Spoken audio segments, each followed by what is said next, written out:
രോജി, നമസ്കാരം. നമസ്കാരം. ഈ മലയാള സിനിമയ്ക്കകത്ത് നടക്കുന്ന കാര്യങ്ങളെപ്പറ്റി നമ്മൾ തുടർച്ചയായി ചർച്ച ചെയ്തുകൊണ്ടിരിക്കുകയാണ്.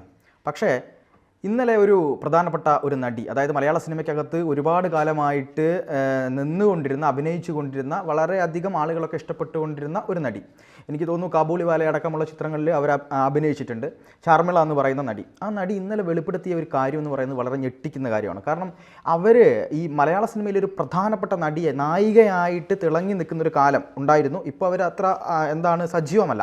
അവർ പറയുന്നത് 28 പേരിൽ നിന്ന് ലൈംഗിക അതിക്രമം തനിക്ക് നേരിടേണ്ടി വന്നു. എല്ലാവരുടെയും പേര് ഈ സമയം പറയുന്നില്ല എന്നാണ് അവർ പറഞ്ഞത്. പക്ഷേ ഏറ്റവും പ്രധാനപ്പെട്ട കാര്യം എന്ന് പറയുന്നത്, നമ്മൾ ലെജൻഡറി ഡയറക്ടർ എന്നൊക്കെ പറയുന്ന ഒരു മഹാമനുഷ്യൻ ആയിട്ട് നമ്മൾ കാണുന്ന ഹരിഹരനെതിരെ ആണ് അവർ ഏറ്റവും ആദ്യമായിട്ടൊരു വെളിപ്പെടുത്തൽ നടത്തിയിരിക്കുന്നത്. പഴശ്ശിരാജ അടക്കമുള്ള, സർഗമടക്കമുള്ള, ഒരു വടക്കൻ വീരഗാഥ അടക്കമുള്ള സിനിമകൾ സംവിധാനം ചെയ്ത ആളാണ് ഹരിഹരൻ. നമ്മൾ ആ രീതിയിൽ കാണുന്ന ഒരു മനുഷ്യൻ കൂടിയാണ്. കുറേ നല്ല സന്ദേശങ്ങൾ സമൂഹത്തിലേക്ക് നൽകിയിരുന്നൊരു മനുഷ്യൻ. അത്തരം ഒരാളുടെ അടുത്ത് നിന്ന് പോലും ഈ ഒരാൾക്ക് ഇത്തരത്തിലുള്ള ഒരു ലൈംഗിക അതിക്രമം നേരിടേണ്ടി, അല്ലെങ്കിൽ അദ്ദേഹം ലൈംഗിക അതിക്രമം നേരിട്ടു എന്ന് അല്ലെങ്കിൽ അത് ചെയ്തു ഞാൻ പറയുന്നില്ല.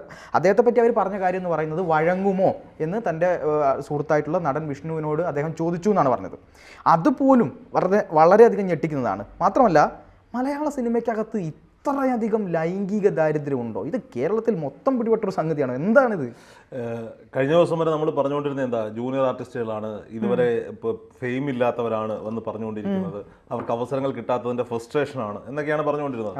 നമുക്ക് ഇവിടെ 10-44 വർഷമായിട്ട് ഇൻഡസ്ട്രിയിൽ നിൽക്കുന്ന, കഴിഞ്ഞ വർഷം വരെ സിനിമ ചെയ്ത, 2023 അവർ 3 സിനിമകൾ തമിഴിൽ ചെയ്തിട്ടുണ്ട് ഒരു നടി, ഷർമിള എന്ന് പറയുന്ന മലയാളിക്ക് ഏറ്റവും പ്രിയങ്കരിയായ ഒരു നടിയാണ് ഈ ആരോപണങ്ങളുമായി വന്നിരിക്കുന്നത്. 28 പേർ.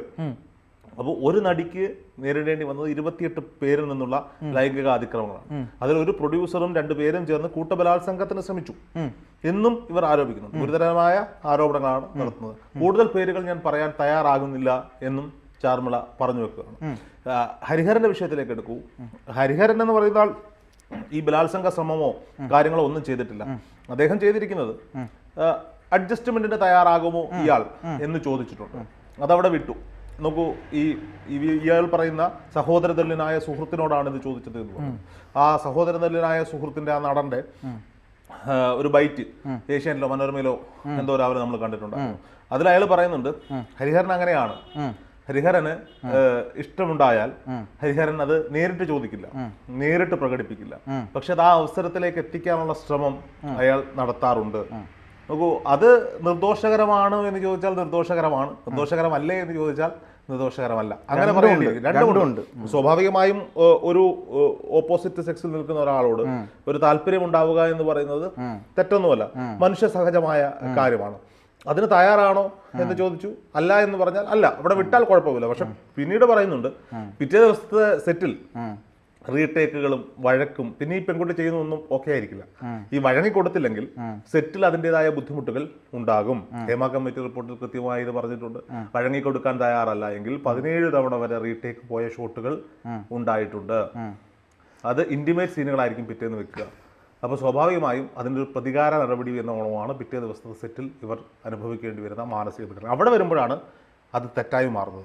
മാത്രമല്ല, ഇവർ തന്നെ പറയുന്നുണ്ട്, ഈ സിനിമയ്ക്കകത്ത് അഡ്ജസ്റ്റ്മെൻറ്റ് തയ്യാറല്ല എന്ന് പറഞ്ഞതിന് ശേഷം സിനിമയിൽ നിന്ന് അവസരമില്ലാതായി എന്ന് പറയുന്നുണ്ട്. മാത്രമല്ല, ആ നടനും, അദ്ദേഹം വെളിപ്പെടുത്തിയ സഹോദരതുല്യനായ നടൻ എന്ന് പറയുന്ന വ്യക്തിക്കും സിനിമ നഷ്ടപ്പെട്ടു എന്നവർ പറയുന്നുണ്ട്. പക്ഷേ ഞാൻ അവിടെയും ചോദിക്കുന്നത്, നമ്മളൊരു ഓപ്പോസിറ്റ് സെക്സിലുള്ള ഒരാളോട് താല്പര്യമുണ്ടോ, എനിക്കിതിനെ ഇഷ്ടമാണ് എന്ന് പറയുന്നതിലൊന്നും യാതൊരു തെറ്റും ഞാൻ കാണുന്നില്ല. അത് മനുഷ്യ സഹജമാണ്, പ്രകൃതിയിലുള്ളതാണ്. സദാചാരവാദികൾക്ക് തെറ്റാണ്, അത് വേറെ കാര്യം. പക്ഷേ ഇവർ രാത്രി എന്ത് ചെയ്യുന്നു എന്നുള്ളത് നമുക്കറിയുകയും ചെയ്യാം. ഓക്കെ, അത് വിടാം. പക്ഷേ ഒരു ഹരിഹരനെ പോലൊരു ഡയറക്ടർ, അദ്ദേഹത്തിൻ്റെ മകളെ പ്രായം മാത്രമാണ് എനിക്ക് തോന്നുന്നു ഷർമിളയ്ക്ക് ഒരു പക്ഷേ ഉണ്ടാവാൻ സാധ്യതയുള്ളൂ. എനിക്കറിയില്ല, ഒരു പക്ഷേ എന്നാണ് ഞാൻ പറയുന്നത്. അദ്ദേഹം ഒരുപാട് നല്ല സന്ദേശങ്ങൾ കൊടുക്കാൻ ശ്രമിച്ച ഹരിഹരൻ എന്ന് പറയുന്ന സംവിധായകനെ നമുക്കറിയുള്ളൂ. ഹരിഹരൻ എന്ന് പറയുന്ന മനുഷ്യനെ പാർത്തന അറിയൂ, എനിക്കറിയില്ല. ചിലപ്പോൾ അദ്ദേഹത്തിന് സ്ത്രീ വീക്ക്നെസ് ആയിരിക്കും, ലൈംഗിക ദാരിദ്ര്യം ഉണ്ടാകാം. നോക്കൂ, നമ്മൾ ഈ കേൾക്കുന്ന പല കഥകളും വെളിപ്പെടുത്താൻ തയ്യാറാകാത്ത കുറേ പേരുടെ കഥകളൊക്കെ നമ്മൾ കേൾക്കുന്നുണ്ട്. ഇവരൊക്കെ കേൾക്കുന്നുണ്ട് നമ്മുടെ മനസ്സിൽ ഏതാണ്ട് 1000 പെണ്ണുങ്ങളുമായി ബന്ധം പുലർത്തി എന്നൊക്കെ നമ്മൾ വിശ്വസിക്കുന്ന ആളുകളുടെയൊക്കെ ലൈംഗിക ജീവിതം വളരെ പ്രശ്നമാണെന്നേ. അവർ ഭയങ്കര ലൈംഗിക ദാരിദ്ര്യം അനുഭവിക്കുന്നുണ്ടെന്നേ. നോക്കൂ, ഇന്നലെ ഒരു ട്രാൻസ്ജെൻഡർ പറഞ്ഞതിൻ്റെ കൂടെ ഒരു കമ്പിൽ തുണികെറ്റി പോയാൽ സെക്സിന് അത് മതി എന്ന് ചിന്തിക്കുന്ന ഒരു കൂട്ടം ആളുകളുണ്ട്. അവർക്ക് പെണ്ണ് മതി, ഇന്ന ക്വാളിറ്റി വേണമെന്നൊന്നുമില്ല. ഈ ഒരു പ്രമുഖ നടനെതിരെ ഒരു അവിടെയും ഇവിടെയൊക്കെ മുഖം കാണിച്ചു പോകുന്ന ഒരു ജൂനിയർ നടി ആരോപിച്ച അവർ തന്നെ പറയുകയാണ്, അതിന്റെ സത്യാവസ്ഥ എനിക്കറിയില്ല, അവർ തന്നെ പറയുകയാണ്, ഞാൻ അയാളോട് ചോദിച്ചു, നിങ്ങൾ സുന്ദരനല്ലേ, ചെറുപ്പക്കാരനല്ലേ, സുന്ദരികളായ ഒരുപാട് നടിമാർ നിങ്ങൾക്കൊപ്പം അഭിനയിക്കുന്നത്, പിന്നെ എന്തുകൊണ്ടാണ് എന്നോട് നിങ്ങൾക്കൊരു താല്പര്യം ഉണ്ടാകാൻ കാരണം? അപ്പോൾ അയാൾ പറഞ്ഞത്, അത് നിങ്ങളുടെ ഇന്നത്തെ ഒരു പ്രത്യേക സാഹചര്യത്തിൽ എനിക്ക് അങ്ങനെ ഒരു വികാരം ഉണ്ടായതാണ്. നോക്കൂ, അതിന് ഏജ് എന്ന് പറയുന്നത് വെറും ഒരു നമ്പറാണ്. നമ്മളെപ്പോഴും പറയുന്നൊരു സാധനമാണ്, പ്രായം വെറും ഒരു നമ്പറാണ്. ഈ വികാരത്തിന്റെ മുന്നിൽ പ്രായമൊന്നും അത്ര വലുതൊന്നുമല്ല. സ്വാഭാവികമായും ഒരു നടിയെ ഇവർ കാസ്റ്റ് ചെയ്യുമ്പോൾ അവരിൽ നിന്ന് എന്തെങ്കിലുമൊക്കെ പ്രതീക്ഷിക്കും. അത് കിട്ടാതെ വരുമ്പോൾ ഫ്രസ്ട്രേറ്റഡ് ആവും.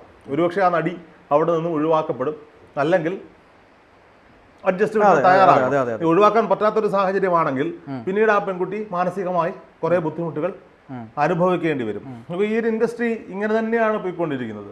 നമ്മളിനി എത്ര ചർച്ച ചെയ്താലും ഇനിയും ഇതൊക്കെ ഇങ്ങനെ തന്നെ ആയിരിക്കും. നമുക്ക് ഇതിനപ്പുറത്തേക്ക് ഈ കൂട്ടബലാത്സംഗമോ പെണ്ണിന്റെ സമ്മതമില്ലാതെ അവളുടെ ശരീരത്തിൽ കയറി പിടിക്കലോ ഒക്കെ തെറ്റ് തന്നെയാണ്. പക്ഷേ ഞാൻ പറയാൻ ശ്രമിക്കുന്നത് എന്താണെന്ന് വെച്ച് കഴിഞ്ഞാൽ, ഓപ്പോസിറ്റ് സെക്സിലുള്ള രണ്ടുപേരും തമ്മിലുണ്ടാകുന്ന ഒരു അട്രാക്ഷൻ ഉണ്ട്. അത് തീർച്ചയായിട്ടും, അത് ഞാൻ ഇന്നലെ ഈ വിഷയം പറഞ്ഞതാണ്. ഇത് താല്പര്യം പ്രകടിപ്പിക്കുന്ന ഒരു തെറ്റൊന്നുമല്ല. എനിക്ക് താങ്കളോട് താല്പര്യമുണ്ട് എന്ന് പറയുന്നത് ഒരു തെറ്റായ കാര്യമൊന്നുമല്ല. പിന്നീട് ഈ കുറെ പേരുടെ ഉപദ്രവമൊക്കെ നേരിട്ടതിന് ശേഷം ഈ താല്പര്യം പ്രകടിപ്പിച്ചവരുടെ പേര് കൂടി പറയുന്നത് തെറ്റാണെന്നാണ് എനിക്ക് പറയാനുള്ളത്. പക്ഷെ അതിൽ ഒരു പ്രശ്നം എന്താണെന്ന് വെച്ചാൽ, ഈ താല്പര്യം പ്രകടിപ്പിക്കുന്നത് അല്ലെങ്കിൽ ഒരു ഇഷ്ടം പറയുന്നതൊന്നും തെറ്റാണ് എന്ന് നമുക്ക് പറയാൻ കഴിയില്ല. അത് ഞാൻ നേരത്തെ പറഞ്ഞതുപോലെ മനുഷ്യ സഹജമാണ്.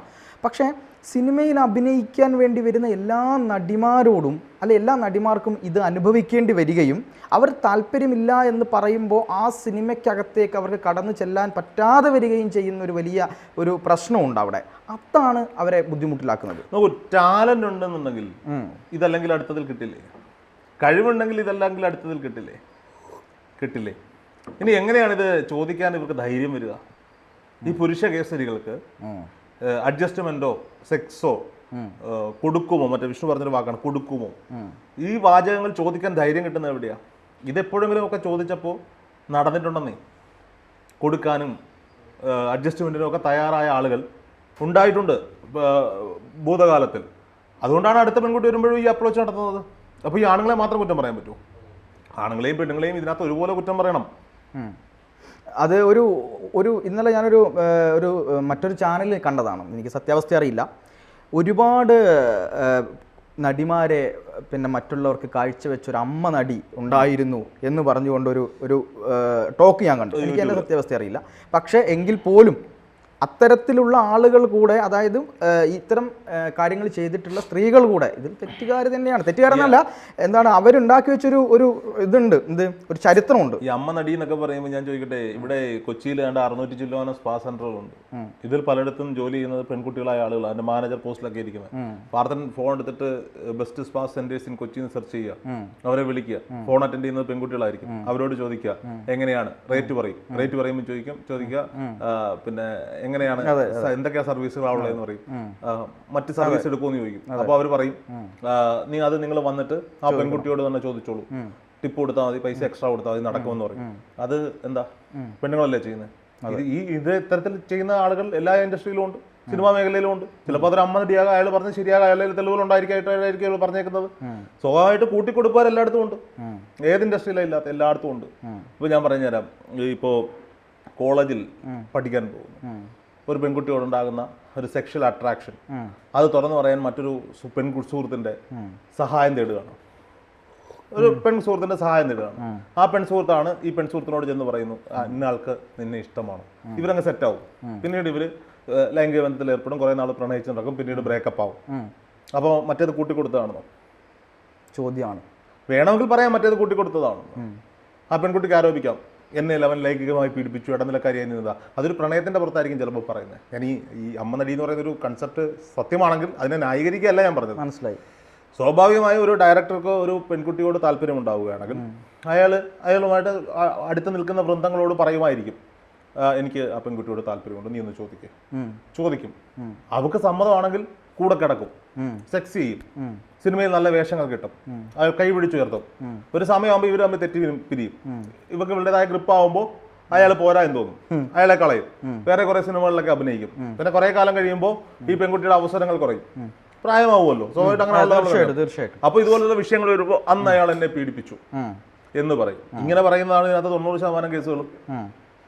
ഇതിനകത്ത് 90% കേസ്. ഞാൻ ചോദിക്കുന്ന ഒരു സിമ്പിൾ ചോദ്യമാണ്. ഇന്നലെ ഒരു നമ്മുടെ ജയ് ഹേ സിനിമയിൽ അമ്മവേഷം ചെയ്ത ആ ചേച്ചിയുടെ, എനിക്ക് ചേച്ചിയുടെ പേര് ഓർമ്മയില്ല, നാടക നടിയായിരുന്നു, ആ ചേച്ചിയുടെ ഒരു ബൈറ്റ് കണ്ടു. ഇത് തെറ്റാണ്. പക്ഷെ ഞാൻ ചോദിക്കട്ടെ, ഇതിന്റെ പേരിൽ ഒരു ഇൻഡസ്ട്രിയെ തകർക്കുകയാണ്. അതിനും അപ്പുറത്തേക്ക് ഇവർക്ക് ഇതിനകത്ത് പരാതി ഉണ്ടെങ്കിൽ എന്താ ആ നിമിഷം പറയാഞ്ഞേ? എന്തിനാണ് നീ ഹേമ കമ്മിറ്റി റിപ്പോർട്ടിന് പുറത്തു വരാൻ ഈ 4 വർഷം വരെ കാത്തിരുന്നേ? അല്ല, അതിനവർ ഞാൻ ചോദിക്കുന്നുള്ളൂ, ഈ ചാർമിള എന്ന് പറയുന്ന നടി ഇത്ര എസ്റ്റാബ്ലിഷ് ആയിട്ടുള്ള നടിയാണ്. സിമ്പിളായി ചോദിക്കുക, ഈ പുതിയ പിള്ളേർ അവസരം, ചാർമിള 10-45 വർഷമായിട്ട് ഇൻഡസ്ട്രിയിലുണ്ട്. ഇനി അവർക്ക് നായിക വേഷം ചെയ്യാനൊന്നും പറ്റില്ല, നല്ല വേഷങ്ങളൊക്കെ വേറെ ചെയ്യാം. അവർ തമിഴിലാണ് ഇപ്പൊ വർക്ക് ചെയ്തത് 3 പടങ്ങളും. അവർക്ക് എന്തുകൊണ്ടായിരുന്നു ഇത് നേരത്തെ പറഞ്ഞുകൂടാ? മലയാളത്തിൽ എനിക്ക് ഇങ്ങനെ ഒരു എക്സ്പീരിയൻസ് ഉണ്ടായി. അവരുടെ എത്രയോ ഇന്റർവ്യൂകൾ നമ്മുടെ യൂട്യൂബിൽ സെർച്ച് ചെയ്ത് കിട്ടും. അതിലെന്താ പറയാതിരുന്നേ? അല്ല, അതിന് ഇവരൊക്കെ പറയുന്നൊരു കാരണമുണ്ട്. കാരണം ഈ ഇൻഡസ്ട്രി വലിയൊരു എന്താണ് പിടിപാടുള്ള ഇൻഡസ്ട്രിയാണ് എല്ലാ മേഖലകളിലും. ചാർമിള 45 വർഷം അഭിനയിച്ച് തമിഴിലാണ് ഇപ്പൊ അവർ ചെയ്തുകൊണ്ടിരിക്കുന്നത്. അവർക്ക് മലയാള ഇൻഡസ്ട്രിയെ പറ്റി തുറന്നു പറയുന്നതിന് എന്താ പ്രശ്നം?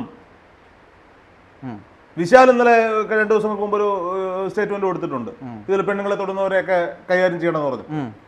അവര് തമിഴ്നാട്ടിൽ ഇരുന്നുകൊണ്ടാണ് ഇത് പറഞ്ഞത്, അയാൾക്ക് മലയാളത്തിലേക്ക് വരണ്ട, ചാർമിളക്ക് എന്തുകൊണ്ടാ പറഞ്ഞുകൂടായിരുന്നോ എന്ന് പറയുന്നത് പോലെ ഇത് മലയാള ഇൻഡസ്ട്രിയിൽ നടക്കുന്ന ഈ വിഷയങ്ങളെ കുറിച്ച് ആളുകൾക്ക് പറയാമായിരുന്നു. ആ അമ്മ നടി പറഞ്ഞത് കറക്റ്റാണ്.